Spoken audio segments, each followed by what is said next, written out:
Hello again and welcome to Pugwash Animation Lesson 2. So we're going to take our picture of our sea monster from the Pugwash program and we're just going to initially cut it all out, all around the edges. I've sped this up because obviously otherwise it'd be completely boring. But yeah, so just around the absolute edge, and then what we're going to do is cut our model into two pieces along the jawline. So we've got the head, the teeth and the mouth all as one piece, and then the neck and the lower jaw as the second piece.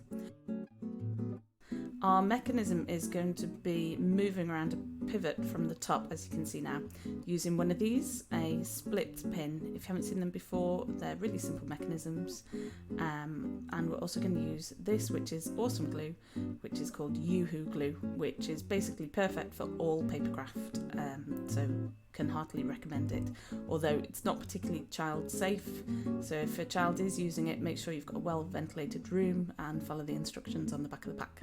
You can see that I'm concentrating on the edges with the glue. Make sure that there is glue on every little tip of all the spikes of the teeth and the sort of beardy bit. You want to make sure that that bottom bit that I've just glued down is firmly glued, so there's no little bits sticking up, because if you have little bits sticking up, they're going to get caught on your upper jaw mechanism as it moves around.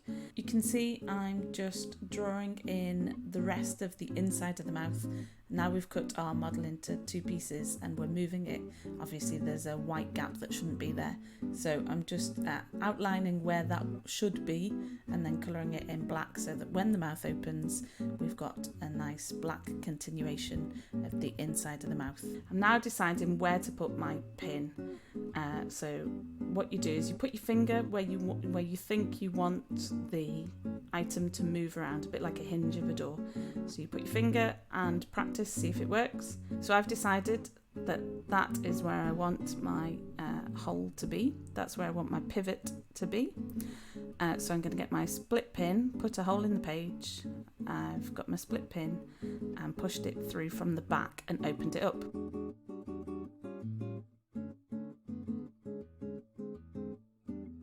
You can see that that's looking pretty good already. So now what I want to do is make the lever the thing that's going to move the mechanism from the side of the page. To make the lever, I've literally just cut a strip of card from the bits of card that you have left. It doesn't have to be neat and tidy or anything, it just needs to be strong-ish.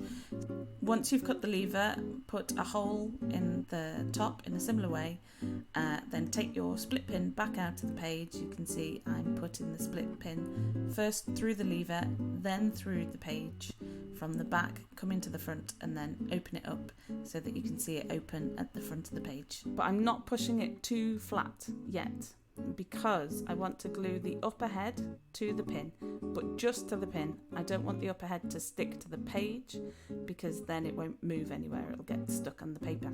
So I'm just sticking it to the pin, so I'm gently pushing it onto where I've put the glue. And I've put a little paint pot to just hold it in place while it dries. So you can see already that's moving. We're going to create more movement with an additional prop. Just painting a rectangle, about half a page of A4 here, with gouache blue paint to imitate the sea.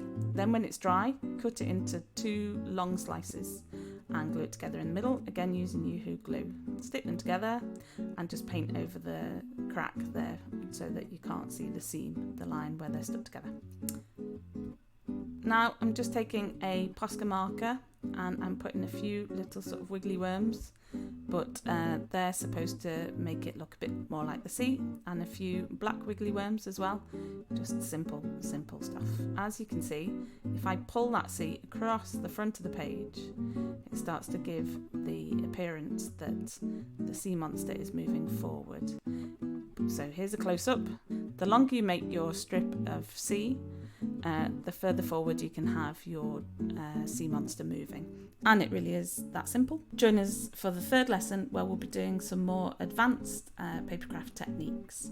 And if you've got any questions, add them to the comments below and I'll be happy to get back to you. Okie doke. Bye for now.